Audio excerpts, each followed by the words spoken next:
আজকে সকালে সকালে ঘরে আসছি, মানে 5টা বাজে, এখনই আসছি। অন্যদিন আমি 7টা সাড়ে 7টায় আসছি দোকানে থেকে। আজকে দোকানে লোকজন নাই, একদম কম। সকালে কালকে রাতে থেকে বৃষ্টি, অনেক বৃষ্টি হয়েছে আমাদের এদিকে। ওই দেখো আকাশের মধ্যে শূন্য হয়েছে। আর ওই দেখো লাইনেরও মানে রাতের থেকে লাইনই নাই। এখন অল্প আগে লাইন হচ্ছে। ওই যে এখন ঠাকুর ঘরে লাইটটি জ্বলতেছে, ওই নীল, লাল, সবুজ জ্বলতেছে। তোমরা দেখতে পাচ্ছ ওই ফুল গাছটা মোটামুটি তোমার 1 বছর আগে লাগানো হয়েছিল, এখন দেখো জল পায় খুব সুন্দর হয়েছে। আর ওই গাছটার একটা কালার হয় কিরকম, বেগুনি বেগুনি কালার।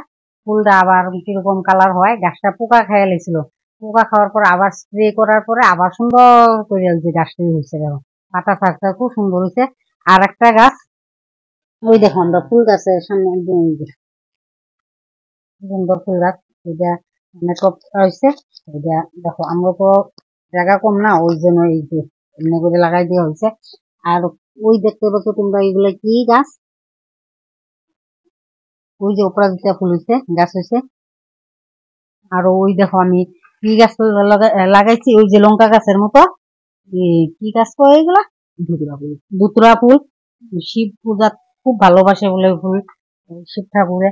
ওই জন্য আমরা কালী মন্দির আছে, ওই জন্য আমি এই যে ধুতরা ফুল গাছ আমি আইনে লাগাইছি।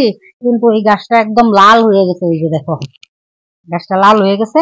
এখন আমি ধুতরা গাছ ওই ছিটাই ফেলাইছি গোটা ওই এমনি। আর ওই যে দেখো আমরা রান্না বাড়া কি করছে, অন্ধকার হয়ে যেতেছে, দিনটা বৃষ্টি আসবো। ওই জন্য মা কি করছে, আজকে রান্না বসেছে। নাহলে অন্যদিন আমি রান্না করি, আজকে রাতে রান্না মা করতেছে। ওই দেখো তোমরা কি রান্না করছে, মুসুর ডাল। ওই দেখো ভাত বসাইছে, মুসুর ডাল আনছে, লেত্রা আলু ভাজা করছে, আর পাপড় ভাজা। ওই দেখো কড়াইটা কালা, কালি হয়ে গেছে একদম, রানতে রানতে হয়ে সবকিছু। আচ্ছা, আজকের জন্য এইটুকুই থাক। Tata, bye bye. তোমরা